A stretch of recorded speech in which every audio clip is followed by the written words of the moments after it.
ओम नमः शिवाय। हर हर महादेव।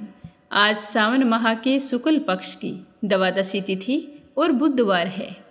आज पुत्रदा एकादशी व्रत का पारण किया जाएगा और आज ही प्रदोष व्रत रखा जाएगा, क्योंकि दोपहर के बाद त्रयोदशी तिथि की शुरुआत होने वाली है। प्रदोष व्रत की पूजा हमेशा प्रदोष काल में की जाती है, इसीलिए प्रदोष व्रत भी आज ही रखा जाएगा। बुधवार को त्रयोदशी होने के कारण इस व्रत को बुध प्रदोष व्रत के नाम से जाना जाएगा। प्रदोष व्रत भगवान भोले शंकर को समर्पित है। बुध प्रदोष का व्रत करने से भक्तों की सभी मनोकामनाएं पूर्ण होती है। यह व्रत कुंडली में बुध ग्रह को मजबूत करता है, जिससे व्यापार और करियर में सफलता मिलती है। इस व्रत के पुण्य प्रताप से साधक के सुख और सौभाग्य में वृद्धि होती है, साथ ही रोगों और दोषों से मुक्ति मिलती है। बुध प्रदोष का व्रत भगवान शिव जी की कृपा से विवाह और संतान प्राप्ति के लिए भी किया जाता है। भगवान भोले शंकर और मां पार्वती का आशीर्वाद पाने के लिए हर मनुष्य को प्रदोष व्रत अवश्य करना चाहिए। व्रत रखने के लिए सूर्योदय से पहले उठकर स्नान करके व्रत का संकल्प करना चाहिए। उसके बाद सबसे पहले गणेश जी को याद करें और पूरे शिव परिवार की पूजा करें। शिवलिंग पर जल, दूध, दही, शहद, गंगा जल, बेलपत्र, धतूरा, आक के फूल आदि अर्पित करें। शुद्ध घी का दीपक जलाएं और शिव जी के मंत्रों का जाप करें। फिर शाम को प्रदोष काल में फिर से स्नान करके भगवान भोले शंकर की पूजा करनी चाहिए और प्रदोष व्रत की कथा सुनकर भगवान भोले शंकर के ओम नमः शिवाय मंत्र का 108 बार जाप करना चाहिए। फिर अपने मंगल जीवन की कामना करते हुए पूजा में हुई भूल चूक के लिए क्षमा मांगे। पूरा दिन व्रत रखकर शाम को इस व्रत का पारण किया जाता है। कई जगहों पर प्रदोष व्रत का पारण दूसरे दिन किया जाता है। जिस तरह आपकी यहाँ परंपरा है उसी अनुसार आप यह व्रत करें, लेकिन प्रदोष व्रत रखें तो प्रदोष व्रत कथा अवश्य सुनें। जो भी व्यक्ति सच्चे मन से प्रदोष व्रत करता है, भगवान भोले शंकर प्रसन्न होकर अपने भक्त की सारी मनोकामनाएं पूर्ण कर देते हैं। तो अब अपनी सुनेंगे आज की कथा। प्रेम भाव से कहिए गणेश जी महाराज की जय हो। एक समय की बात है, एक गांव में एक भाई बहन रहा करते थे। बहन का नियम था कि वह रोजाना अपने भाई के दर्शन करके उसी के बाद भोजन करती थी। तो इसी तरह दोनों भाई बहन बड़े हो गए और उनकी शादी कर दी गई। बहन अपनी ससुराल चली गई। अब वो वहाँ भी जल्दी जल्दी घर का काम खत्म करती और फिर अपना भाई का मुख देखने के लिए अपने मायके आती। अपने भाई से मिलने के बाद ही घर जाकर भोजन करती। तो एक दिन रास्ते में एक पीपल के नीचे गणेश जी की मूर्ति रखी थी। उसने भगवान के सामने हाथ जोड़कर कहा कि हे गणेश जी भगवान, मेरे जैसा अमर सुहाग और मेरे जैसा अमर पीहर सबको दीजिए। यह कहकर वो अपने मायके चली गई। अब उसका रोजाना का नियम था, वह 2 मिनट गणेश जी भगवान की मूर्ति के आगे रुकती और वही बात कहती और फिर अपने भाई से मिलने के लिए चली जाती। एक दिन उसके पैरों में जंगल की झाड़ियों के कांटे चुभ गए। जैसे ही वो अपने भाई के घर पहुंची और भाई का मुख देखकर बैठ गई, तब भाभी ने पूछा कि ननंद भाई साहब, आपके पैरों में क्या हो गया? तो वह कहने लगी कि भाभी, रास्ते में जंगल की झाड़ियों के कांटे गिरे थे, वो मेरे पाँवों में चुभ गए। तो उसकी भाभी ने गर्म पानी लाकर उसके पैर धोए और फिर पट्टी बांध दी, चाय पानी पिलाया और कुछ देर बातचीत करके जब उसकी ननंद अपने घर चली गई तो उसकी भाभी पीछे से कहने लगी कि आप किस तरह के भाई हैं? अपनी बहन के पैरों की तरफ देखा है? वो तो आपका मुख देखे बिना भोजन नहीं करती और आप अपनी बहन की तरफ ध्यान नहीं देते। देखा नहीं उसके पैरों में किस तरह से कांटे चुभे हुए थे? जाओ अभी के अभी रास्ता साफ करवा दो। तो यह सुनकर उसे बड़ा ही दुख हुआ कि मेरी बहन मेरा मुंह देखने के लिए यहाँ तक आती है और मैंने कभी भी ध्यान नहीं दिया कि वो किस तरह आती है, कितनी परेशान होती है। तो अपनी पत्नी को कहने लगा कि मैं अभी जाता हूँ और सारा रास्ता साफ करके आता हूँ। तो वह कुल्हाड़ी लेकर गया और सारी झाड़ियाँ काट कर रास्ता साफ कराया। रास्ते को साफ करते हुए उसने ध्यान नहीं दिया, गणेश जी की मूर्ति को भी वहाँ से हटा दी। तो यह देखकर गणेश जी भगवान गुस्सा हो गए। जब वह घर आया तो उसकी तबीयत खराब हो गई और गणेश जी के प्रकोप से वह मृत्यु को प्राप्त हो गया। गांव के लोग इकट्ठा हो गए, संस्कार की तैयारी करने लगे। तो उसकी पत्नी ने रोते हुए कहा कि भाई आप लोग थोड़ी देर रुक जाइए, मेरी ननंद आने वाली है, वो अपना भाई का चेहरा देखे बिना भोजन नहीं करती। तो गांव वाले कहने लगे कि आज तो अपने भाई का मुख देख लेगी, वो कल किसका मुख देखेगी। तो वह कहने लगी कि आज इनकी बहन को इनके दर्शन कर लेने दो, फिर आप ले जाना, यह उसका नियम है। तो गांव वाले उसकी बहन का इंतजार करने लगी। रोज की तरह बहन अपने भाई का मुख देखने के लिए जंगल के रास्ते से निकली। तो जंगल का रास्ता सारा साफ किया हुआ था। तो वह आगे बढ़ी तो उसने देखा कि सिद्धि विनायक भी वहाँ पर नहीं थे। तो वो सोचने लगी कि गणेश जी की मूर्ति कहाँ गई। तभी उसकी नज़र गणेश जी की मूर्ति पर पड़ी। तो उसने मूर्ति को उठाया और साफ करके वापस उसी जगह पर रख दिया और गणेश जी भगवान को प्रणाम करके कहने लगी कि हे गणेश जी भगवान, मेरे जैसा अमर सुहाग और मेरे जैसा अमर पीहर सबको देना। यह कहकर वो चली गई। तो भगवान सोचने लगे कि अगर आज मैंने इसकी नहीं सुनी तो मेरी कौन मानेगा, कौन मुझे पूजेगा। मैंने तो इसके भाई के प्राण हर लिए हैं। तो सिद्धि विनायक ने उसे आवाज़ दी कि बेटी, इस खेजड़ी की 7 पत्तियां तोड़कर ले जा और उसे कच्चे दूध में घोलकर तुम्हारे भाई के ऊपर छींटा मार देना, तो वह उठकर बैठ जाएगा। तो यह आवाज़ सुनकर बहन पीछे मुड़ी तो पीछे कोई नहीं था। तो वह सोचने लगी कि कौन था, कौन मुझे आवाज़ दे रहा था। कोई बात नहीं, जैसा सुना है वैसा कर लेती हूँ। तो उसने 7 खेजड़ी की पत्तियाँ तोड़ी और अपनी चुनरी के पल्ले बांध ली और अपने भाई के घर पहुँच गई।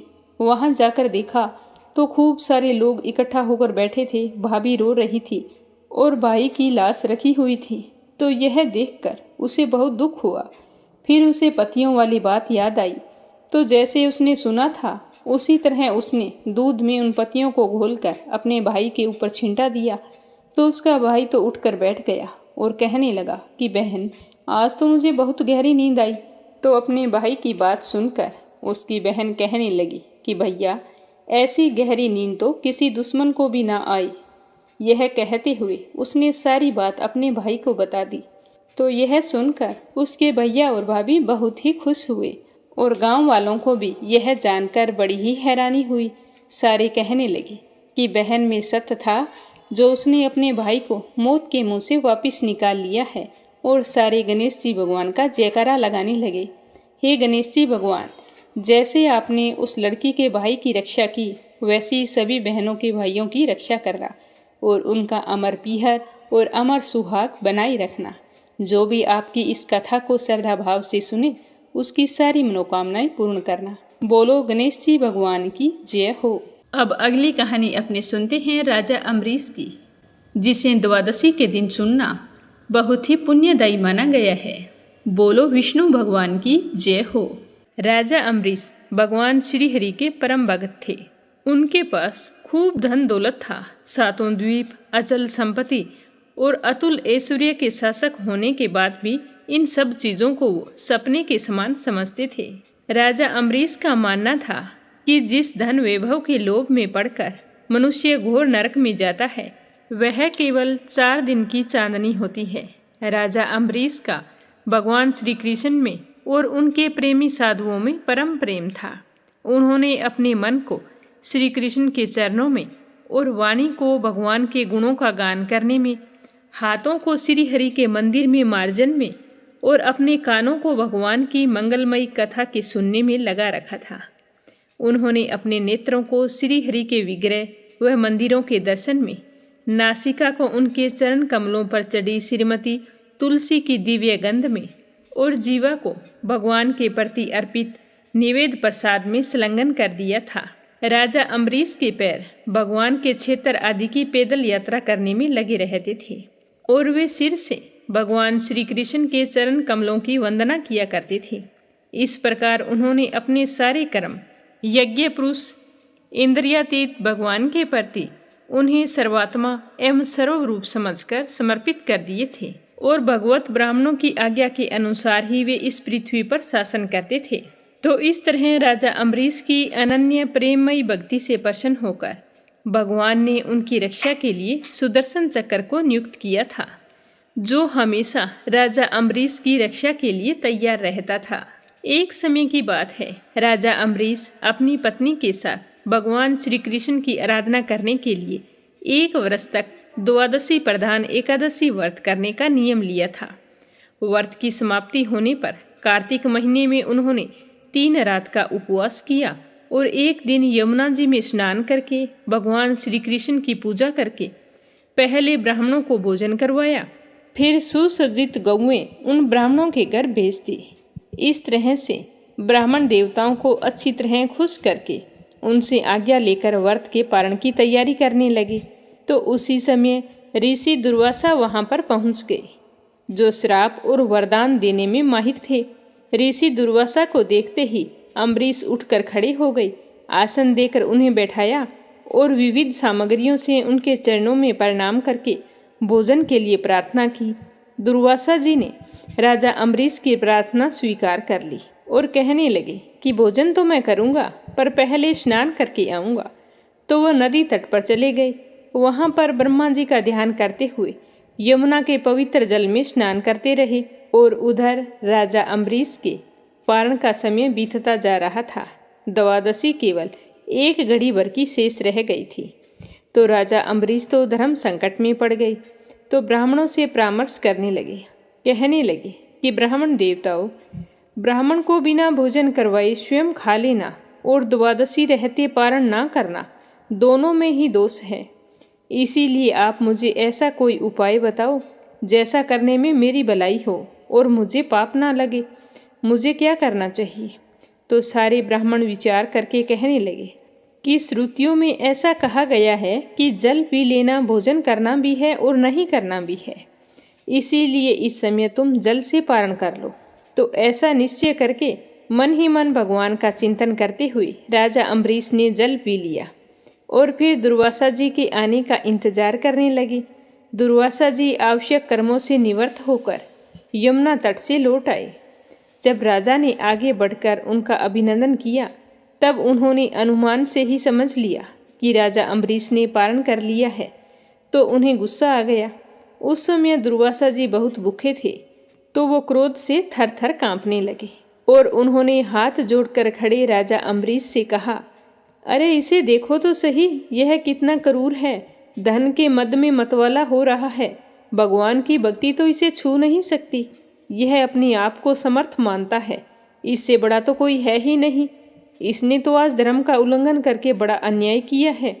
मैं यहाँ पर इनका अतिथि बनकर आया था, पर यह मुझे खिलाए बिना ही स्वयं भोजन कर लिया है। ये मेरे क्रोध से नहीं बच सकता। यह कहकर राजा अम्बरीश से कहने लगे कि जो गलती तुमने की है उसकी सजा तो तुम्हें भुगतनी पड़ेगी। मुझे भोजन करवाए बिना तुमने व्रत का पारण कैसे किया? इस तरह बोलते बोलते दुर्वासा ऋषि क्रोध से जल उठे।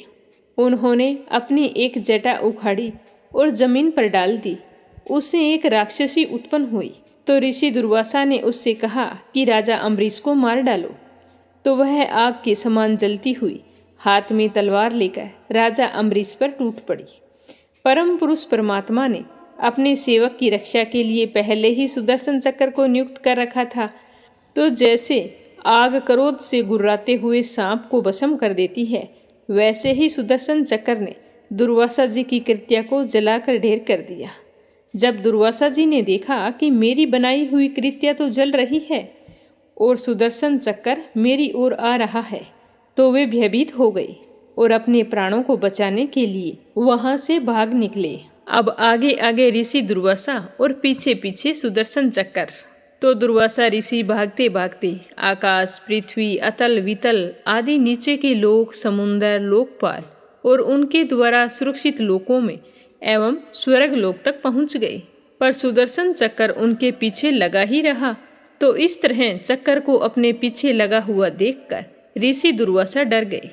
जब ऋषि दुर्वासा को अपनी रक्षा करने वाला कोई भी दिखाई नहीं दिया, तो वो अपने प्राण बचाने के लिए देव शिरोमणि पितामह ब्रह्मा जी के पास गए और बोले कि पितामह, आप तो स्वयंभू हैं, आप इस तेजोमय चक्कर से मेरी रक्षा कीजिए। तो पितामह ने कहा कि दुर्वासा जी, मैं, शंकर जी, दक्ष, भृगु आदि प्रजापति, भूतेश्वर आदि सब जिनके बनाए नियमों में बंधे हैं तथा जिनकी आज्ञा शिरोधार्य करके हम लोग संसार का हित करते हैं, उनके भगत के द्रोही को बचाने में हम समर्थ नहीं हैं। जब पितामह ने इस प्रकार से दुर्वासा जी को निराश कर दिया तो वो भगवान के चक्कर से डरे हुए कैलाशवासी भगवान शंकर की शरण में गए। तो शंकर जी से जाकर रक्षा की गुहार लगाई। तो शंकर जी ने कहा कि दुर्वासा जी, जिनसे पैदा हुए अनेकों ब्रह्मांडों में हमारे जैसे हजारों चक्कर काटते हैं, यह चक्कर उन्हीं विश्वेश्वर का शस्त्र है। तो अपनी जान बचाने के लिए आप उन्हीं की शरण में जाओ, विष्णु भगवान ही तुम्हारा मंगल कर सकते हैं। तो शंकर जी की बात सुनकर निराश होकर दुर्वासा जी श्री हरि के परम धाम बैकुंठ की ओर भाग पड़े। ऋषि दुर्वासा भगवान के चक्कर की आग से जल रहे थे। वे बैकुंठ पहुँचते ही भगवान के श्री चरणों में गिर पड़े। उन्होंने कहा कि हे अच्युत, हे अनंत, आप संतों के एकमात्र इच्छित हैं। प्रभु, संपूर्ण जगत के जीवनदाता, मैं अपराधी हूँ, आप मेरी रक्षा कीजिए। आपका परम प्रभाव न जानने के कारण मैंने आपके प्यारे भक्त का अपराध किया है। प्रभु, आप मुझे बचाइए। तो श्री भगवान जी बोले कि दुर्वासा जी, मैं तो सर्वथा भक्तों के अधीन हूँ, मुझ में तनिक भी स्वतंत्रता नहीं है। जो भक्त स्त्री पुरुष, ग्रह गुरुजन, प्राण तथा इस लोक और परलोक सबको छोड़कर केवल मेरी शरण में आए हैं, उन्हें छोड़ने की तो मैं सोच ही नहीं सकता। तो मैं तुम्हें कैसे बचा सकता हूँ? इसमें कोई संदेह नहीं है कि ब्राह्मणों के लिए तपस्या और विद्या परम कल्याण के साधन है, परंतु यदि ब्राह्मण उदंड और अन्यायी हो जाए तो वे दोनों ही उल्टा फल देने लगते हैं। तो दुर्वासा जी दुखी होकर कहने लगे कि भगवान, कोई तो उपाय होगा जिससे मेरी रक्षा हो सके। मेरा शरीर तो बुरी तरह से जल रहा है। तो विष्णु भगवान कहने लगे कि दुर्वासा जी सुनिए, मैं आपको एक उपाय बताता हूँ जिसका अनिष्ट करने से आपको इस विपत्ति में आना पड़ा। आप उसी के पास जाइए और उनसे क्षमा मांगिए, तभी आपको शांति मिल सकती है। तो इतना सुनते ही ऋषि दुर्वासा उल्टे पांव दौड़ पड़े और भागते भागते राजा अम्बरीश के पास आई और अत्यंत दुखी होकर राजा अम्बरीश की पैर पकड़ने चाहे। तो दुर्वासा जी की यह चेष्टा देखकर राजा अम्बरीश लज्जित होकर कहने लगे कि आप यह क्या कर रहे हैं? आप तो मेरे गुरु हैं और मेरे पैर पकड़कर मुझे क्यों शर्मिंदा कर रहे हैं? तो दुर्वासा ऋषि ने चक्कर की ओर इशारा करते हुए कहा कि मुझे इससे बचाइए, मेरी रक्षा कीजिए। तो राजा अम्बरीश भगवान के चक्कर की स्तुति करने लगे। राजा अम्बरीश ने कहा कि प्रभु सुदर्शन, आप अग्नि स्वरूप हैं, भगवान के प्यारे 1000 दांतों वाले चक्कर देव, मैं आपको नमस्कार करता हूँ। समस्त अस्त्र शस्त्रों को नष्ट कर देने वाले एवं पृथ्वी के रक्षक, आप इस ब्राह्मण की रक्षा कीजिए। आप कृपया करके हमारे कुल के भाग्य उदय के लिए दुर्वासा जी का कल्याण कीजिए। हमारे ऊपर यह आपका महान अनुग्रह होगा। यदि मैंने कुछ दान किया हो, यज्ञ किया हो अथवा अपने धर्म का पालन किया हो और हमारे वंश के लोग ब्राह्मणों को ही अपना आराध्य देव समझते रहे हों, तो दुर्वासा जी के शरीर की जलन इसी समय मिट जाए। भगवान समस्त गुणों के एकमात्र आश्रय स्थल हैं।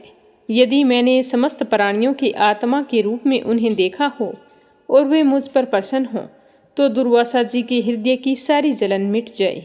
जब राजा अम्बरीश ने सुदर्शन चक्कर की इस प्रकार स्तुति की तो उनकी प्रार्थना से वह चक्कर शांत हो गया और दुर्वासा जी चक्कर की आग से मुक्त हो गए।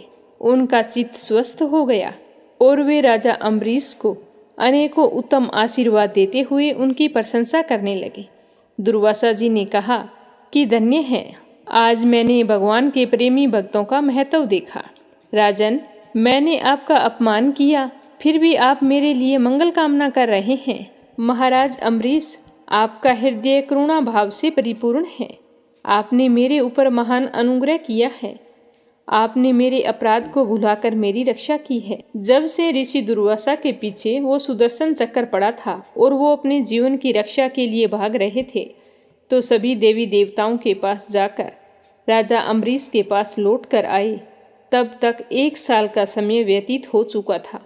फिर भी राजा अम्बरीश ने भोजन नहीं किया था। वे ऋषि दुर्वासा के लौटने का इंतजार कर रहे थे।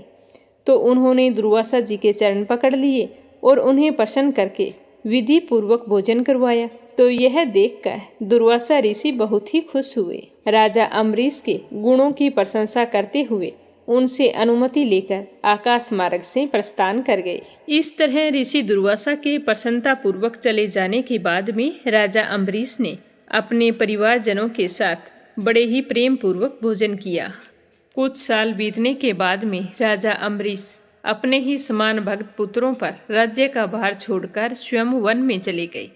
वहाँ वे बड़ी ही धीरता के साथ आत्म स्वरूप भगवान में अपना मन लगाकर गुणों के प्रवाह रूपी संसार से मुक्त हो गए। भगवान श्री हरि विष्णु के परम भक्त राजा अम्बरीश की इस कथा को द्वादशी के दिन सुनने पर भगवान श्री हरि विष्णु बहुत ही प्रसन्न होते हैं और अपने भक्तों पर हमेशा अपना आशीर्वाद बनाए रखते हैं। बोलो विष्णु भगवान की जय हो।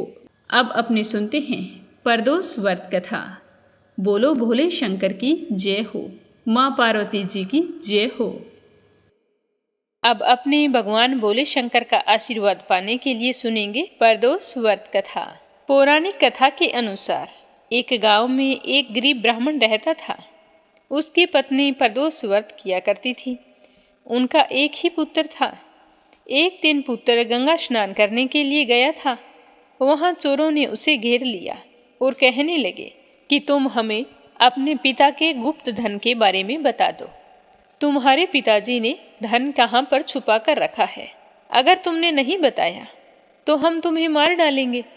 तो इस पर पुत्र ने कहा कि मेरे पिताजी बहुत गरीब हैं, हमारे पास कोई धन नहीं है।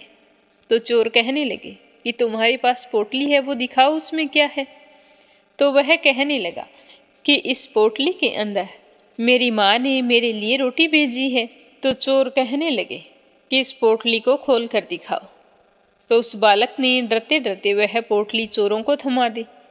चोरों ने जब उस पोटली को खोला तो उसमें सचमुच रोटी थी। तो यह देखकर चोरों को बड़ा ही दुख हुआ।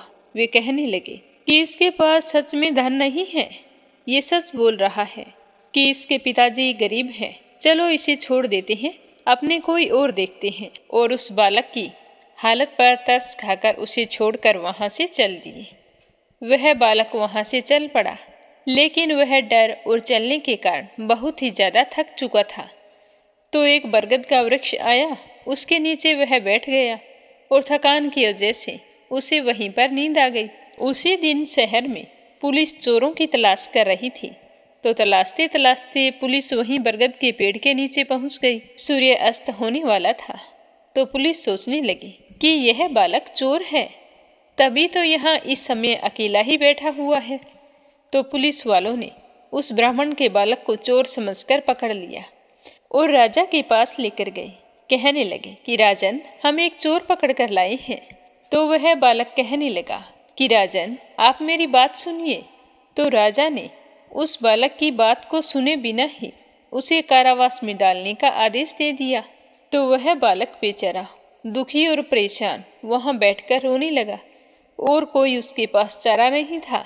उधर उसकी माँ जब शाम तक उसका बेटा घर नहीं लौटा तो वह बहुत ही चिंता करने लगी कि इतनी देर तो कभी नहीं की, आज पता नहीं इतनी देरी से क्यों आ रहा है। दूसरे दिन प्रदोष व्रत था। तो उसकी माँ को तुरंत प्रदोष व्रत का ध्यान आया। तो उन्होंने प्रदोष व्रत किया और मन ही मन भोले शंकर से अपने बेटे की सलामती के लिए प्रार्थना करने लगी। तो उसी रात राजा को सपने में भोले शंकर ने दर्शन दिए और कहा कि तुम उस बालक को छोड़ दो। अगर तुमने ऐसा नहीं किया तो मैं तुम्हारे सारे धन वैभव को नष्ट कर दूंगा। सुबह हुई तो राजा अपने सपने के बारे में सोचने लगे और फिर उस बालक को बुलवाया और उससे पूछा कि बेटा तुम कौन हो। तो उसने सारी सच्चाई बता दी। तो उससे सच सुनने के बाद में राजा ने उस बालक के माता पिता को दरबार में बुलाया। तो राजा के आदमी जैसे ही उस बालक के घर गए तो उस बालक की माँ तो बुरी तरह से डर गई कि पता नहीं क्या काम है, राजा ने हमें क्यों बुलाया है, हमारा बेटा सकुशल है या नहीं है। तो बेचारे गरीब ब्राह्मण ब्राह्मणी दोनों हाथ जोड़े हुए डरे सहमे हुए से राजा के सामने प्रस्तुत हुए और वहां जाकर राजा को प्रणाम करके नीचे मुंह करके खड़े हो गए। तो राजा ने मुस्कुराते हुए कहा कि तुम इस तरह से क्यों खड़े हो? तुम्हारा बालक तो इतना निडर और निर्दोष है और आप इस तरह हाथ जोड़कर सर झुकाकर क्यों खड़े हो? आपने कोई गुनाह नहीं किया है जो आप इस तरह से खड़े हैं। मैं तुम्हारे बालक से बहुत ही प्रसन्न हूँ। इसने मुझे आपके बारे में सब कुछ बता दिया है। आज के बाद तुम दोनों गरीब नहीं रहोगे। मैं तुम्हारी दरिद्रता और गरीबी के कारण मैं तुम्हें 5 गांव दान में देता हूँ। तो इस तरह ब्राह्मण, उसकी पत्नी और उनका बेटा हंसी खुशी राजा को प्रणाम करते हुए अपने घर की ओर चल पड़े। तो भगवान शिव की कृपा से उनकी सारी गरीबी दूर हो गई और वे तीनों हंसी खुशी रहने लगे। बोलो भोले शंकर की जय हो। एक बार अर्जुन जब शिवजी की तपस्या करने के लिए चले गए तो पीछे से पांडव चिंतित और दुखी रहने लगे। तो उस समय व्यास जी उनके पास आए। उन्होंने पांडवों को अनेकों कथाएं सुनाई और पांडवों को बताया कि मनुष्य को बहुत सी विपत्तियों का सामना करना पड़ता है। राजा नल को तुमसे भी अधिक विपत्तियों का सामना करना पड़ा था। मनुष्य बाल्यकाल से लेकर मरने तक आपत्तियों का ही सामना करता रहता है। अतः इनसे छुटकारा पाने के लिए शिवजी की आराधना ही सर्वश्रेष्ठ होती है। अर्जुन के तप से जो तेज उत्पन्न हुआ उसके कारण सभी जीवधारी दुखी होने लगे। तो उस समय देवराज इंद्र ने ब्राह्मण का वेश धारण किया और अर्जुन के पास आए। उन्होंने अर्जुन से पूछा कि तुम यह तपस्या क्यों कर रहे हो? क्या तुम राज्य प्राप्त करने के लिए तप कर रहे हो? तो अर्जुन ने कहा कि मैं यह तप व्यास जी के कहे अनुसार कर रहा हूँ। तो यह सुनकर इंद्र अपने वास्तविक रूप में आ गए और अर्जुन से कहने लगे कि तुम्हें शिवजी की पार्थिव विधान से पूजा करनी चाहिए। तब अर्जुन ऋषियों की तरह एक पैर के तलवे पर खड़े होकर सूर्य की तरफ दृष्टि करके मंत्र जपने लगे। निर्बाध गति से ओम नमः शिवाय मंत्र का जाप करने लगे। अर्जुन के इस तप से देवता भी हैरान हो गए। उसी समय मुक नामक दैत्य जो दुर्योधन द्वारा भेजा गया था वह भगवान शंकर का रूप धारण करके अर्जुन के पास आया। वह अपने वेग से पर्वतों को नष्ट करता हुआ चल रहा था। उसे देखकर अर्जुन ने सोचा कि कहीं यह दुश्मनों द्वारा भेजा गया कोई दुष्ट तो नहीं है, क्योंकि जिसे देखने पर मन व्याकुल हो जाए वही दुश्मन होता है। इसका आचरण भी इसकी दुष्टता को प्रकट कर रहा है। तब इस प्रकार विचार करके अर्जुन ने उस मायावी शंकर पर बाण चला दिया। तभी अर्जुन की परीक्षा लेने के लिए स्वयं शिवजी किरात का रूप धारण करके वहां पर पहुंच गए। साथ में उनके गण भी थे। तो भगवान भोले शंकर किरात का रूप धारण किए, कंधे पर तरकस धारण किए हुए अपने गणों के साथ भीलों के राजा बने हुए थे और वे भीलों से तरह तरह की बातें कर रहे थे। और इस तरह बातें करते हुए वे सूकर का पीछा करने लगे। वह सूकर पर्वताकार रूप वाला बन गया। अर्जुन के बाण के साथ साथ किरात बने शिवजी ने भी सूकर पर बाण चला दिया। शिवजी का चलाया हुआ बाण सूकर की पूंछ में और अर्जुन का चलाया हुआ बाण उसको पार करके पृथ्वी में समा गया और सूकर की मौत हो गई। देवता लोग बड़े ही प्रसन्न हुए तथा पुष्पों की वर्षा करने लगे। मरते समय दुष्ट ने अपना रूप प्रकट किया, जिससे अर्जुन ने सोच लिया कि यह दुष्ट व्यक्ति था जो मुझे मारने के लिए आया था। तभी शिवजी ने अपने भक्त को भेजकर सूकर में लगे हुए अपने बाण को मंगवाया। अर्जुन भी अपना बाण लेने के लिए वहां पर पहुंच गए। बाणों को लेकर दोनों में विवाद होने लगा। अर्जुन ने अपना बाण ले लिया तो शिवजी के गण ने अर्जुन से कहा कि ये दोनों बाण हमारे हैं, अतः ये हमें दे दो। यह कहते हुए शिवजी के गण कहने लगे कि तुम तो झूठे तपस्वी हो। यदि यह बाण तुम्हारा है तो तुम मुझे इसका फल दिखाओ, मैं इसे पहचान लूँगा। तो अर्जुन ने कहा कि बाण के फल पर मेरा नाम अंकित है।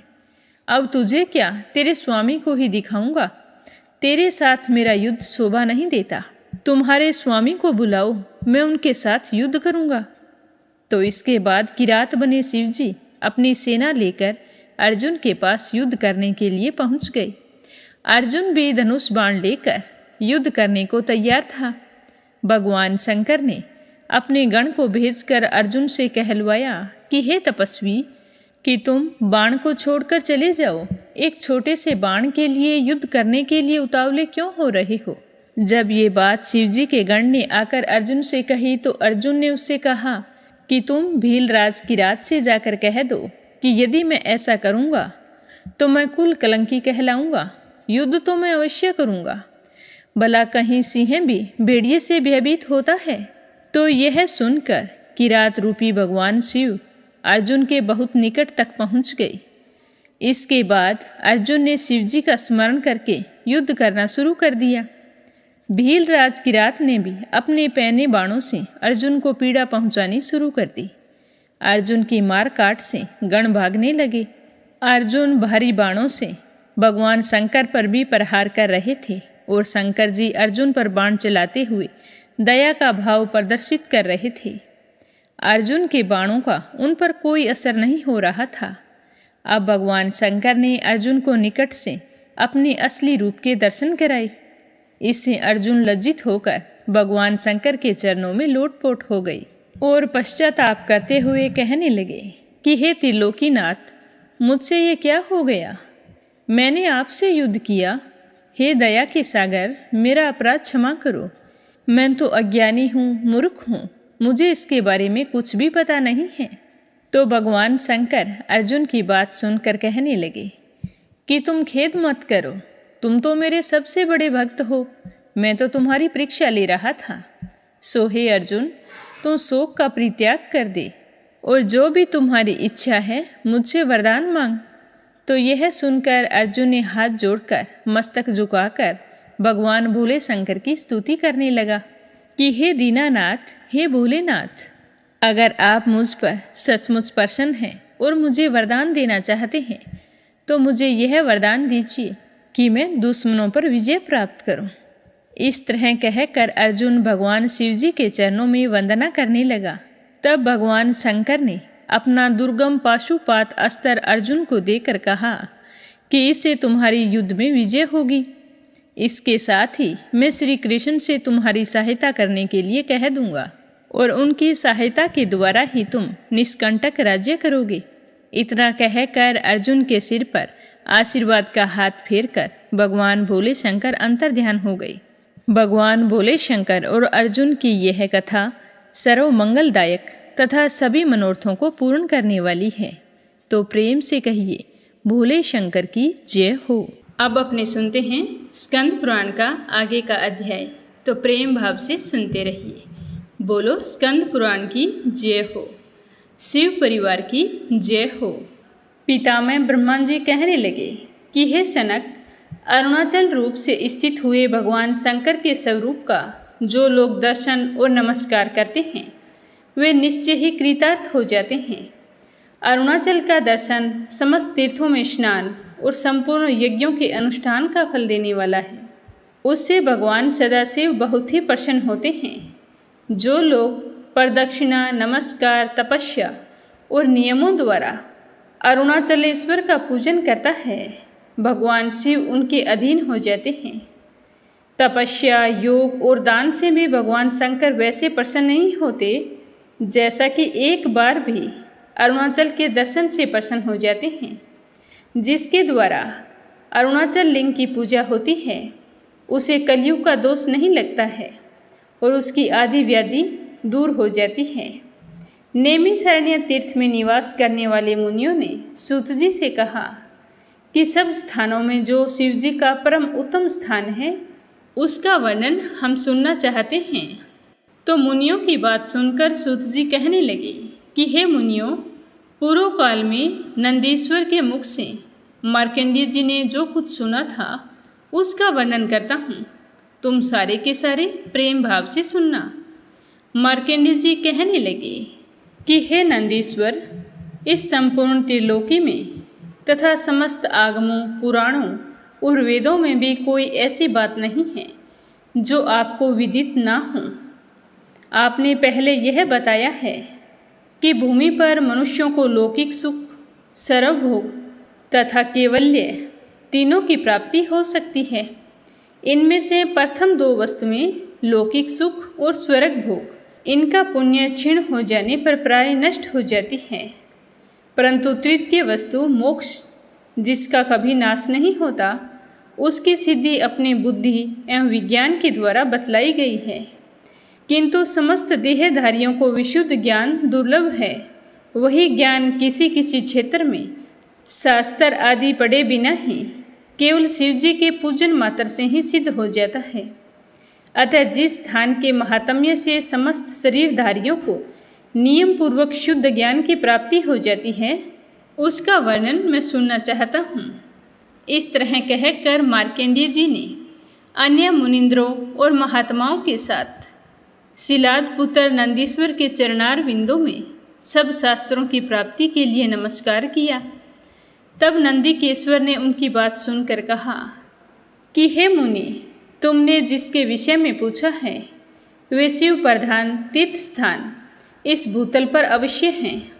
भगवान शंकर जी ने समस्त चराचर जीवों का कल्याण करने के लिए वैसे दिव्य स्थानों को प्रकट किया है।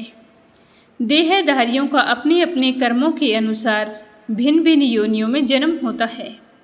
आपने उन्हीं के महान हित के लिए शिव प्रधान तीर्थों की सुनने की इच्छा प्रकट की है। अन्यथा करोड़ों कल्पों में भी उन देहधारियों के जन्म मरण रूप संसार की निवृत्ति नहीं हो सकती। थोड़े कर्म तथा अधूरे ज्ञान से जन्म मरण की परंपरा शांत नहीं होती है। जिस प्रकार रहट में लगे हुए घड़े बार बार डूबते हैं और ऊपर आते हैं, उसी प्रकार देहधारियों का आवागमन होता रहता है। विशुद्ध ज्ञान के सिवा अन्य किसी उपाय से देहधारी जीव गर्भवास के कष्टों और सांसारिक शोकों से विरक्त होकर शांति लाभ कर सकते हैं। शिव प्रधान तीर्थों के सेवन से उस ज्ञान की प्राप्ति होती है जिससे मनुष्य संसार बंधन से छुटकारा पा जाता है। अतः शैव तीर्थों का वर्णन किया गया है। वाराणसी क्षेत्र 5 कोस तक परम पावन बताया गया है, जहाँ अविमुक्त नामक महादेव जी विशालाक्षी देवी के द्वारा पूजित होते हैं। वही कपाल मोचन तीर्थ है और वही काल भैरव का निवास भी है। हे मुनि, उस काशीपुरी में मरे हुए मनुष्यों को शिव स्वरूप की प्राप्ति होती है। गया और प्रयाग भी सब सिद्धियों को देने वाले तीर्थ कहे गए हैं। वहाँ पिंड दान करने से पितर बहुत ही संतुष्ट होते हैं। हे मुनि, तुमने केदार तीर्थ का नाम सुना होगा, जहाँ भगवान शंकर इस समय भी महिष रूप धारण करके रहते हैं और मनुष्यों का सर्वथा कल्याण करते हैं। बद्री का आश्रम तीर्थ मनुष्यों को सब प्रकार की सिद्धि प्रदान करने वाला है। वहाँ देवी पार्वती के साथ महादेव जी नर नारायण द्वारा पूजित होते रहते हैं।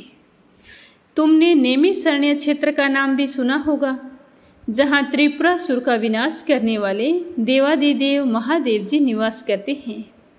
अमरेश तीर्थ भी सब पुरुषार्थों का साधक बताया गया है। वहाँ ओंकार नाम वाले महादेव जी और चंडिका नाम से प्रसिद्ध पार्वती जी निवास करती हैं। पुष्कर नामक महातीर्थ में रजोगांधी शिव और पुरोहुता देवी निवास करते हैं। आषाढ़ी नामक पवित्र तीर्थ स्थान है। वहाँ आषाढ़ देश महादेव तथा रति नाम वाली देवी निवास करती हैं। दंडी मुंडी नाम से प्रसिद्ध जो तीर्थ स्थान है, वहाँ मुंडी महादेव और दंडिका देवी का निवास है। लाकुली नामक विशुद्ध तीर्थ है, जहाँ लाकुलिस महादेव और सर्व मंगला देवी निवास करती हैं। भारभूति नामक स्थानों में भार नामक शिव और भूति नाम वाली पार्वती रहती हैं। और अरालकेश्वर नामक जो स्थान है, वहाँ सूक्ष्म नाम वाले शिव तथा सूक्ष्मा नाम वाली गिरिजा राजकुमारी निवास करती है। कुरुक्षेत्र नामक स्थान है, जहाँ स्थाणु नाम वाले महादेव तथा स्थाणु नाम वाली महादेवी का निवास है। कनखल नामक उत्तम तीर्थ स्थान है। वहाँ पर भगवान शिव उग्र नाम से और गिरिजा नंदिनी उमा नाम से निवास करती है। मार्कंडेय, तालक नाम वाले तीर्थ में स्वयंभू महादेव और स्वयंभूवी महादेवी रहती हैं। अट्टहास नामक वहाँ तीर्थ है। वहाँ सूर्य देव ने भगवान शंकर जी की पूजा करके अपना मनोरथ पूर्ण किया था। वेद वेताओं में श्रेष्ठ मार्कंडेय कृतिवास क्षेत्र हैं, जहाँ का निवास महादेव जी के लिए कैलाश से भी ज़्यादा प्रिय है। श्री शैल पर भगवान महेश्वर भरमरा अंबिका देवी के साथ मल्लिकार्जुन नाम से निवास करते हैं। पितामह ने सृष्टि कार्य की सिद्धि के लिए इनका पूजन किया था। स्वर्णमुखी नदी के तट पर भगवान शंकर कालहस्ती नाम से प्रसिद्ध हैं। उनके साथ भृंग मुखरालका नाम वाली अंबिका देवी रहती हैं। भगवान व्यास ने वहाँ अम्बा सहित भगवान शिव की आराधना की थी। कांचीपुरी में एक आम वृक्ष के नीचे कामाक्षी देवी के साथ भगवान शिव जी विराजमान हैं और काम शासन नाम से विख्यात हैं। व्याघ्रपुर नाम से प्रसिद्ध एक तीर्थ है, जहाँ तिल्ली वन के भीतर नृत्य करते हुए भगवान नटराज महर्षि पतंजलि की उपासना करते हैं। सेतुबंध नामक तीर्थ है, जहाँ भगवान श्री रामचंद्र जी ने समस्त पापों का नाश करने वाले महादेव जी की रामेश्वर नाम से स्थापना की है। गजपरपा नामक एक तीर्थ स्थान है, जहाँ वृषभध्वज संपूर्ण जगत की रक्षा के लिए अश्वत्थ वृक्ष के नीचे विराजमान है। वृदाचल क्षेत्र में मणिमुक्ता नदी के तट पर महादेव जी सदा विराजमान रहते हैं। यह बात तो तुमने सुनी ही होगी। मध्यार्चन नामक एक उत्तम स्थान का नाम भी तुमने सुना ही होगा, जहाँ मनोवांछित वर देने वाले भगवान शंकर गौरी के साथ नित्य निवास करते हैं।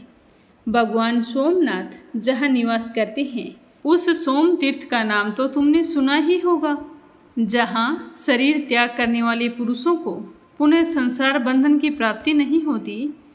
सिद्धवट नामक क्षेत्र की चर्चा भी तुम्हारे सुनने में आई होगी, जहाँ सिद्ध पुरुष उत्तम ज्योतिर्लिंग की पूजा करते हैं।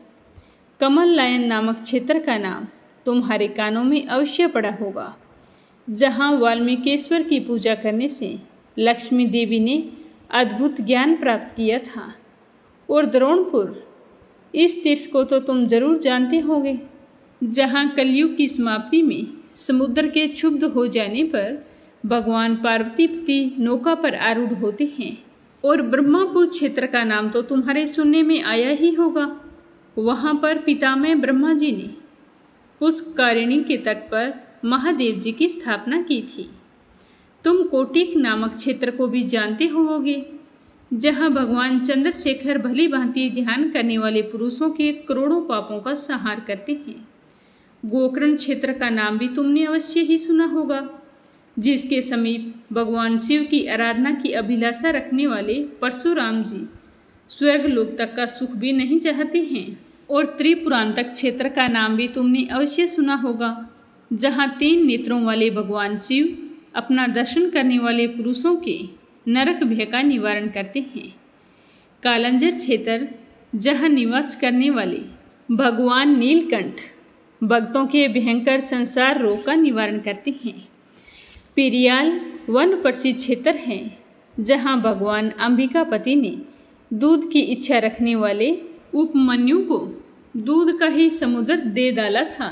इस तरह प्रभास क्षेत्र का परिचय तो मैंने तुम्हें सुना दिया है, जहाँ भगवान चंद्रशेखर ने श्री कृष्ण और बलभद्र से पूजित होकर अक्षय फल प्रदान किया था।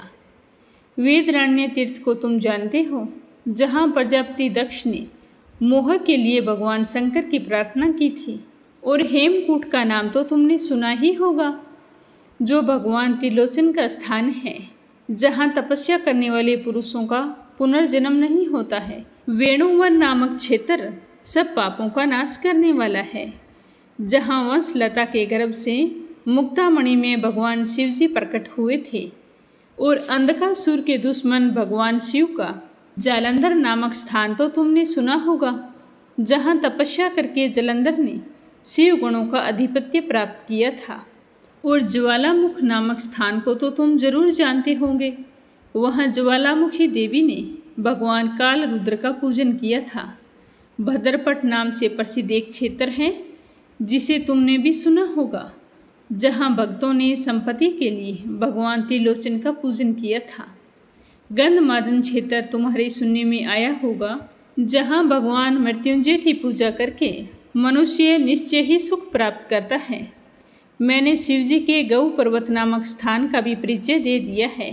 वीरकोष्ठ नामक क्षेत्र को तो तुमने जरूर सुना होगा, जहाँ तपस्या करके महर्षि वाल्मीकि ने कवियों में प्रधानता प्राप्त की थी। महातीर्थ को तो तुम जानते ही होवोगे, जहाँ भगवान शंकर ने पितामह आदि देवताओं को पढ़ाया था। मयूरपुर नामक महेश्वर तीर्थ है, जहाँ तपस्या करके इंद्र ने वज्र प्राप्त किया था। वेगवती नदी के तट पर श्री सुंदर नामक क्षेत्र है, जहाँ कलयुग में भी देवादिदेव महादेव जी शोभा पाते हैं। भगवान शंकर के कुंभकोण नामक स्थान को तो तुम जरूर जानते होवोगे, जहाँ माघ मास में साक्षात गंगा भी अपने पाप की शांति के लिए निवास करती है। गोदावरी नदी के तट पर त्र्यंबकम स्थान है, जहाँ कार्तिकेय ने तारकासुर को मारने वाली शक्ति प्राप्त की थी। श्री पाटल में व्याघ्रपुर नामक स्थान है, जहाँ तीर्थंकर मुनि ने जाति शुद्धि के लिए गंगाधर शिव का पूजन किया था। कदमपुरी नामक क्षेत्र तो तुम्हें जरूर याद होगा, जहाँ महादेव जी ने तुम्हारे लिए त्रिशूल से काल पर भी आघात किया था। हे अविनाश, इस क्षेत्र में भगवान शिव पार्वती देवी के साथ सदा निवास करते हैं। रक्त कानन नाम से जो प्रसिद्ध क्षेत्र है, उसमें भगवान शिव ने मित्र और वरुण देवता को वरदान दिया था। पाताल में हाटकेश्वर क्षेत्र है, जहाँ विरोचन कुमार बलि अपने अभिलाषित पद की प्राप्ति के लिए महादेव जी की पूजा करते हैं। भगवान के प्रिय निवास कैलाश को तो तुम अच्छी तरह जानते होवोगे, जहाँ यक्षराज कुबेर भक्ति भाव से भगवान त्रिलोचन की पूजा करते हैं। भगवान शिव के ये सभी स्थान तुम्हें बतला दिए गए हैं और तुमने इन सब को बड़े ध्यान से सुना होगा। अब मुझे बताइए कि तुम और क्या सुनना चाहते हो। तो नंदीकेश्वर जी की बात सुनकर मार्कंडेय जी ने क्या कहा, यह सुनेंगे अपने कल के अध्याय में। प्रेम भाव से सुनते रहिए, प्रेम भाव से सुनते रहिए। बोलो स्कंद पुराण की जय हो, शिव परिवार की जय हो। अब अपने सुनते हैं लपसी और तपसी की कहानी। बोलो लपसी तपसी की जय हो। बहुत पुराने समय की बात है। एक गांव में एक ब्राह्मण परिवार रहा करता था। उसमें पति पत्नी के अलावा उनके 2 बच्चे थे। एक बेटा था, एक बेटी थी। ब्राह्मण दंपति बहुत ही सरल स्वभाव के थे। समय मिलने पर प्रभु का स्मरण किया करते थे। उनकी बेटी बहुत ही संस्कारी और सुशील थी, लेकिन उनका बेटा आवारा किस्म का था। वह कोई काम धाम नहीं करता और ना ही कभी अपने माँ बाप का कहना मानता था। समय के साथ दोनों बहन भाई बड़े हो गए। बहन की शादी कर दी गई, पर भाई का वही हाल था। उसके माँ बाप ने उसे समझाया कि बेटा, अब हम वृद्ध हो चले हैं, तुम कोई काम किया करो, लेकिन उस पर उनकी बातों का कोई असर नहीं होता था। तो एक दिन ब्राह्मणी अपने पति से कहने लगी कि स्वामी, आप बिल्कुल काम छोड़ दीजिए। जब घर में कुछ भी नहीं होगा तो यह अपनी जिम्मेदारी समझेगा और काम पर लग जाएगा। तो ब्राह्मण ने दूसरे दिन से काम पर जाना छोड़ दिया। तो यह देखकर उनके बेटे ने कोई काम नहीं किया और चोरी करने चला गया। आते जाते राहगीरों को लूट लेता और उसी से अपने घर का गुजारा किया करता था। तो उसकी लूटने और चोरी करने की आदत से सारे गांव वाले उसे लपसी कहने लगे। तो लपसी की इस हरकत से उसके माँ बाप बहुत ही दुखी रहते थे, पर वह किसी की सुनने के लिए तैयार नहीं था। इसी तरह समय बीतता गया। एक दिन की बात है कि लपसी एक पीपल के पेड़ पर बैठा था। तभी शिव पार्वती जा रहे थे। पार्वती माता गहनों से लदी हुई थी। तो लपसी उन्हें देखकर सोचने लगा कि सूरत के कितने गहने हैं, आज ये सारे के सारे लूट लूँगा तो मुझे कई महीनों तक चोरी नहीं करनी पड़ेगी। तो वह लूटने के इरादे से पीपल की ओट में होकर बैठ गया। जैसे ही शिव पार्वती वहाँ से जाने लगे तो लप्सी एकदम से शिव पार्वती के सामने आकर कहने लगा कि जल्दी से जितने सारे गहने पहन रखे हैं उतार दो। तो पार्वती माता कहने लगी कि तुम चोरी क्यों करती हो, तुम्हें पता है चोरी करना पाप है। तो लप्सी कहने लगा कि क्या करूं, घर पर मेरे माँ बाप हैं, मेरी एक भांजी है, उनके लिए दोनों समय भोजन की व्यवस्था कहाँ से करूं, मुझे कोई काम तो आता नहीं है। तो लप्सी की बात सुनकर पार्वती माता कहने लगी कि तुम जो चोरी करके पाप करते हो, इस पाप का भागी कौन बनेगा। तो लप्सी कहने लगा कि मेरे घर वाले सारे बनेंगे। तो पार्वती माता कहने लगी कि कोई नहीं बनेगा, पाप के भागी केवल तुम बनोगे। तो लप्सी कहने लगा कि मैं लूट खोस कर उन्हीं के लिए लेकर जाता हूँ, तो पाप के भागी तो उन्हें बनना ही पड़ेगा। तो लप्सी की बात सुनकर पार्वती माता ने हंसकर कहा कि हम यहीं पर बैठे हैं और तुम अपने घर जाओ, अपने घर वालों से पूछो कि कोई तुम्हारे पाप का भागी बनेगा क्या। तो यह सुनकर लप्सी भागा भागा अपने घर आया और अपनी माँ के पास गया और कहने लगा कि माँ, मैं चोरी करके लाता हूँ, राह चलते राहगीरों को लूटता हूँ, तुम्हारे लिए ही तो करता हूँ। तो तुम मुझे एक बात बताओ, चोरी करने से जो पाप लगता है तो आप मेरे पाप के भागी बनोगे। तो लप्सी की बात सुनकर उसकी माँ कहने लगी कि बेटा, मैंने तो तुमसे नहीं कहा कि तुम चोरी करके लाओ, तुम कमा कर लाओ, हमें तो 2 वक्त की रोटी चाहिए, मैं तो तुम्हारी पाप की भागी नहीं बनूंगी। तो माँ के मुंह से इस तरह की बात सुनकर लप्सी तो हैरान हो गया। फिर वह अपने पिताजी के पास गया और जाकर कहने लगा कि पिताजी, मैं जो कुछ भी लूट खोस के लाता हूँ वो आपके लिए ही तो लाता हूँ। देखो मैंने लूट कर कितना धन इकट्ठा कर लिया है, कितने ऐशो आराम है तुम्हारे। अगर मैं चोरी नहीं करता तो क्या ये सब हमें मिलता। पिताजी, मैं तुमसे एक बात पूछता हूँ कि चोरी करने से पाप लगता है, तो उस पाप में आप मेरे भागीदार बनोगे क्या। तो लप्सी की बात सुनकर उसके पिताजी कहने लगे कि बेटा, मैंने नहीं कहा कि तुम चोरी करके लाओ, तुम कमा कर लाओ, मैं तुम्हारे पाप का भागी नहीं बनूंगा। तो माँ बाप के मुंह से इस तरह की बात सुनकर वह बहुत ही उदास हुआ और सोचने लगा कि मैं कितने महीनों से चोरी कर रहा हूँ, ना जाने मुझ पर कितना पाप चढ़ गया है, और ये तो बोल रहे हैं कि पाप के भागी हम नहीं बनेंगे, तो अब क्या होगा। तो वह बड़े ही दुखी मन से शिव पार्वती से मिलने के लिए चल पड़ा। जैसे ही घर से बाहर निकलने लगा तो उसकी छोटी सी भांजी दरवाजे पर खेल रही थी। उसे पता नहीं था कि पाप पुण्य क्या होता है, तो वो कहने लगी कि मामा, पाप की भागी मैं बनूंगी। तो उसके इस तरह कहते ही लप्सी ने उसे गोद में उठाया और चल पड़ा। शिवजी भगवान और पार्वती माता के पास जाकर कहने लगा कि घर वालों ने पाप का भागी बनने से मना कर दिया है और एक यही है जो पाप की भागी बनने को तैयार है।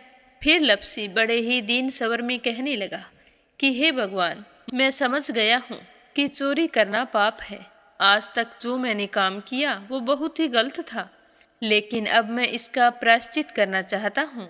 अब तुम ही बताओ, मुझे मेरे पापों से मुक्ति कैसे मिलेगी। तो उसकी बात सुनकर शिव पार्वती बहुत ही खुश हुए और लप्सी को कच्चे सूत का एक छोटा सा गोला देते हुए कहा कि लप्सी, ये सूत लो और इस पीपल के चारों ओर परिक्रमा लगाओ। जब यह सूत समाप्त हो जाएगा तब तुम्हारे सारे पाप नष्ट हो जाएंगे। तो यह सुनकर लप्सी बहुत ही खुश हुआ। सोचने लगा कि छोटा सा गोला है, अभी लपेट कर घर चला जाऊंगा, उसके बाद में कभी कोई पाप नहीं करूंगा। फिर उसने अपनी बांजी को कंधे पर बैठाया और पीपल की परिक्रमा लगानी शुरू कर दी। अब भगवान का वह सूत खत्म कहाँ होने वाला था। लप्सी चक्कर लगाता गया पर वह सूत खत्म नहीं हुआ। चक्कर लगाते लगाते 1 महीने, 6 महीने, साल, पूरे 12 साल बीत गए पर वह सूत खत्म नहीं हुआ। 12 साल बाद एक बार फिर शिव पार्वती जी वहाँ से गुजर रहे थे तो पार्वती माता ने कहा कि स्वामी, चलो लप्सी को चलकर देखते हैं। तो शिव जी कहने लगे, वो चोरी करने वाला, लूटने वाला कब का चला गया होगा। तो पार्वती माता कहने लगी कि नहीं स्वामी, चलकर देखने में क्या जाता है, चलो एक बार देखते हैं। तो शिव पार्वती जी जैसे ही पीपल वृक्ष के पास आए तो देखा कि लपसी तो अब भी चक्कर लगा रहा है। वहाँ चारों ओर गहरी खाई हो गई है और लपसी की बड़ी बड़ी दाढ़ी, मूंछें, नाखून बढ़ गए हैं। तो यह देखकर पार्वती माता ने कहा कि देखो स्वामी, आप तो कह रहे थे कि वो कब का ही चला गया, देखो इसके मन में सच्ची भक्ति है। तो पार्वती की बात सुनकर शिवजी ने कहा कि चलो अभी देख लेता हूँ। तो यह कहकर शिवजी ने एक सोने का कड़ा लपसी के आगे फेंक दिया। तो लपसी ने झट से उसके ऊपर पैर कर लिया। फिर अचानक से उसका ध्यान शिव पार्वती जी की ओर गया तो वो हाथ जोड़कर कहने लगा कि भगवान, अब तो मेरे पाप समाप्त हो गए होंगे, आप मुझे यहाँ से जाने की आज्ञा दीजिए। आपका यह सूत अभी तक खत्म नहीं हुआ है।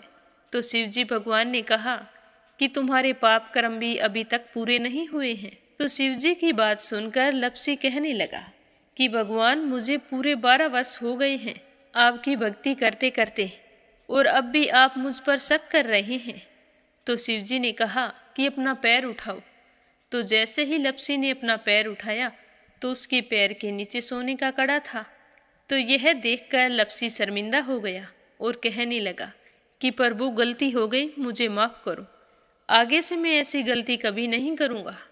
तो शिवजी कहने लगे कि नहीं लपसी, तुम्हारा पाप ऐसे पूरा नहीं हो सकता। अब तुम्हें 12 वर्ष तक और इसी तरह परिक्रमा करनी होगी, उसी के बाद तुम्हारे पाप समाप्त होंगे। यह कहकर शिव पार्वती वहाँ से चले गए और वह फिर से पीपल के पेड़ की परिक्रमा करता रहा। करते करते 12 साल बीत गए। 12 साल बाद में शिव पार्वती जी वहाँ पर आए तो उन्होंने देखा कि आज भी वो वहीं पर चक्कर लगा रहा है। तो शिवजी ने फिर उसके सामने सोने की अंगूठी फेंकी, पर उसने कोई ध्यान नहीं दिया। तो शिवजी भगवान प्रसन्न होकर कहने लगे कि हे लपसी, आज से तुम मेरी तपस्या करके तपसी बन गए हो। मैं तुम्हें वरदान देता हूँ कि तुम अपने जीवन में सारे सुखों को प्राप्त करेगा। और तूने 24 बरस तक मेरी भक्ति की है, इसका फल भी तुझे अवश्य मिलेगा। जो भी औरत गाय और कुत्ते की रोटी नहीं बनाएगी, उसका पुण्य फल तुम्हें मिलेगा। आंगन लीप कर दहलीज नहीं लीपेगी तो उसका पुण्य फल भी तुझे ही मिलेगा। अगर हमारे घर की बहन बेटी को हम सूट, तीवल या साड़ी भेंट स्वरूप देते हैं तो साथ में मोली का धागा और कुछ रुपए नहीं देंगे तो उसका पुण्य फल भी तुम्हें ही मिलेगा। अगर कोई दिए से दिया जलाएगा तो उसका पुण्य फल भी तुम्हें ही मिलेगा। अगर व्रत और पूजा पाठ में सारी कहानी सुन ले और तुम्हारी कहानी ना सुने तो उसका पुण्य फल भी तुम्हें ही मिलेगा। कहा जाता है कि तभी से सुबह पहली रोटी गाय की और सुबह की अंतिम रोटी छोटी बनाई जाती है और शाम को अंतिम रोटी बड़ी बनाई जाती है जो कुत्ते की होती है। और दिए से दिया भी नहीं जलाया जाता। और घर की बहन बेटियों को सूट और तीवल के साथ भेंट स्वरूप कुछ रुपए भी जरूर दिए जाते हैं। और उसी दिन से हर व्रत कथा के बाद में लपसी तपसी की कहानी जरूर सुनी जाती है। और कथा समाप्त होने पर कहा जाता है कि लपसी का फल लपसी को मिले, तपसी का फल तपसी को मिले। हमारी पूजा पाठ का, हमारे व्रत का और हमारी कहानी का पुण्य फल हमें मिले। बोलो लपसी तपसी की जय हो। तो ये थी लपसी और तपसी की कहानी। लपसी तपसी 2 भाई नहीं थे। लपसी और तपसी एक ही आदमी का नाम था। लूट कर लाता था, इसीलिए उसे लपसी के नाम से पुकारते थे। और फिर भगवान की तपस्या करने के कारण उसे तपसी के नाम से जाना जाने लगा। बोलो लपसी तपसी की जय हो।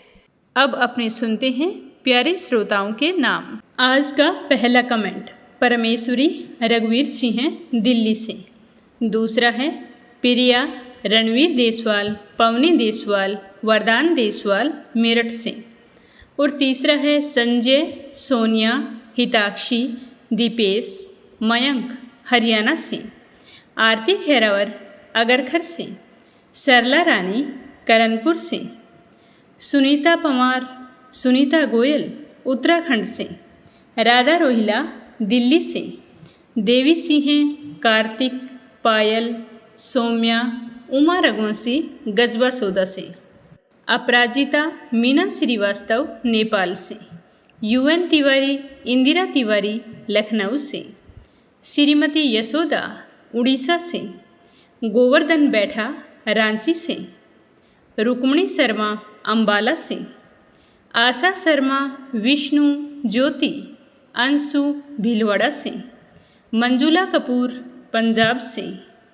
बीना देविका कनिका वाशने अलीगढ़ से।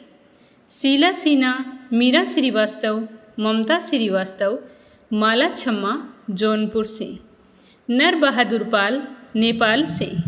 शोभा कुंवर पुरोहित अहमदाबाद से। उमेश कुमार उत्तर प्रदेश से। सीता मिश्रा सचिन मिश्रा सोनम मिश्रा जानवी मिश्रा राधिका मिश्रा गौरी मिश्रा बाराबंकी से। प्रेम कुमार प्रियंका आरती अजित कुमार आन्या मनीवाली से। तारा मिश्रा राम नरेश मिश्रा शुभम मिश्रा रितेश मिश्रा गोपालगंज से। श्रीमती शर्मा अलीगढ़ से। सुनीता रानी मेरठ से। सुदेश नागपाल करनाल से। मोनिका नागर तिगांव से। निर्मला सिसोदिया दिल्ली से।